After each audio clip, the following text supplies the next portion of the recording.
Good morning and happy Wednesday, Eagles. On today's show, we have News with Grace, a sports update, and girls lacrosse highlights. Get ready because this show's about to be lit.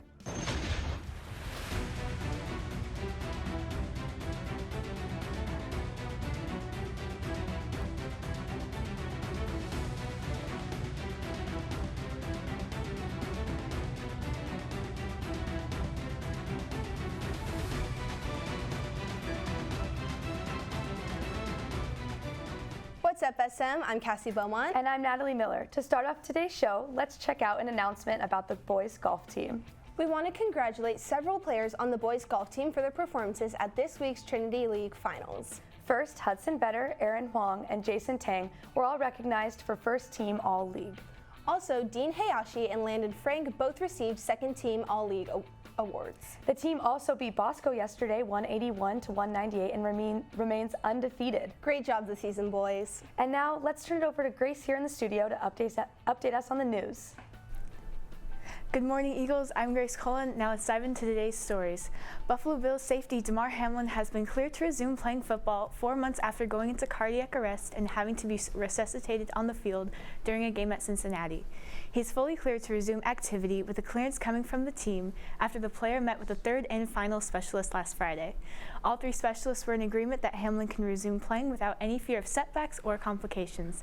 Hamlin has experienced what doctors are calling a remarkable recovery, and he is looking forward to playing in the next season. This past Saturday, Northern Light enthusiasts got a surprise mixed in with green bands of light dancing in the Alaska skies. A light baby blue spiral resembling a galaxy appeared amid the aurora for a few minutes.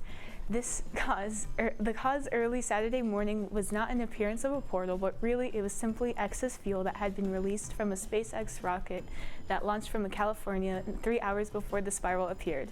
Space physicist Don Hampton said that while fuel is released from that high of an altitude, it turns to ice, and if it happens to be in the sunlight when you're in darkness on the ground, you could see it as sort of a big cloud, and sometimes it's swirly. So don't worry about it. It's not an alien invasion. It's just water vapor reflecting light. For years at the Boston Marathon, runners were able to look along the sidelines for a golden retriever named Spencer waving a Boston Strong flag. Spencer had been a staple of the race since 2015, but sadly he passed away earlier this year. In 2020, Spencer was diagnosed with a tumor. The owner didn't think his beloved dog would make it out to the marathon last year, but he did, waving his Boston Strong flag. This year at the 2023 marathon, his legacy lived on thanks to fellow Goldens and their owners. A group of Golden Retrievers walked to the finish line on Boylston Street near Copley Square on Sunday to honor Spencer. The group also sold Golden Strong bandanas, raising about $1,000, which went to Spencer's owners to be donated to the Morris Animal Foundation. He received a surprise honor ahead of the race, being named the official dog of the 126th Boston Marathon by the Boston Athletic Association. Well, I think it's good to leave off on that heartwarming story. That's all I have for you today. Now sending it back to Cassie and Natalie. Thank you so much, Grace. I look forward to hearing the news every week. Me too. It definitely helps keep me updated. Speaking of, have you been updated on our school's sports lately? I actually have. Remember, I just told you all about the amazing awards the boys golf team received. True, but that's only one team. What about the other teams on campus?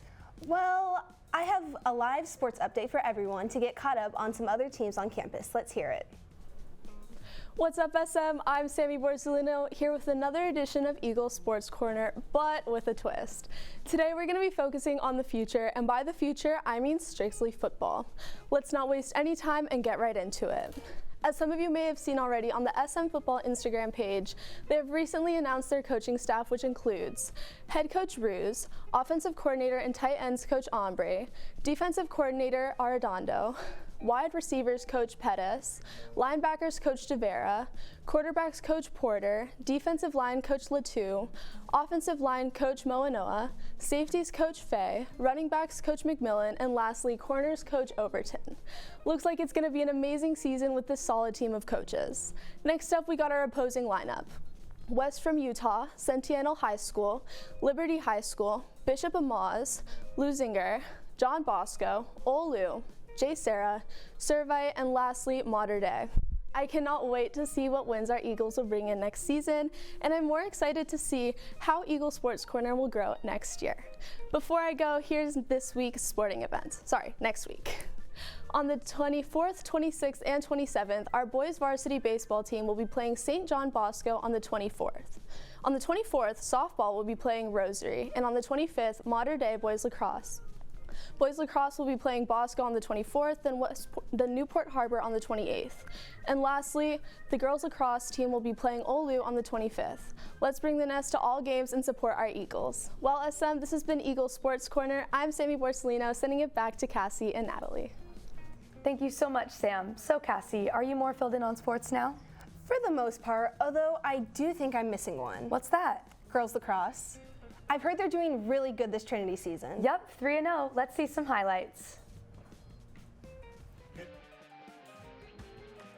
What's up, Eagles? This is the first girls varsity lacrosse game in the Trinity League of the season.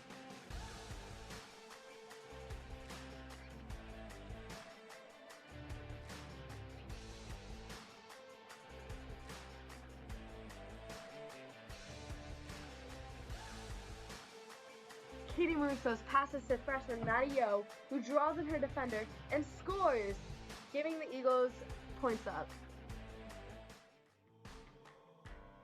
Paige Peters, flying through her defenders, whips the ball into the back of the goal for another point up for the Eagles. Quinn Connery makes her way around the 8, takes a long shot and scores.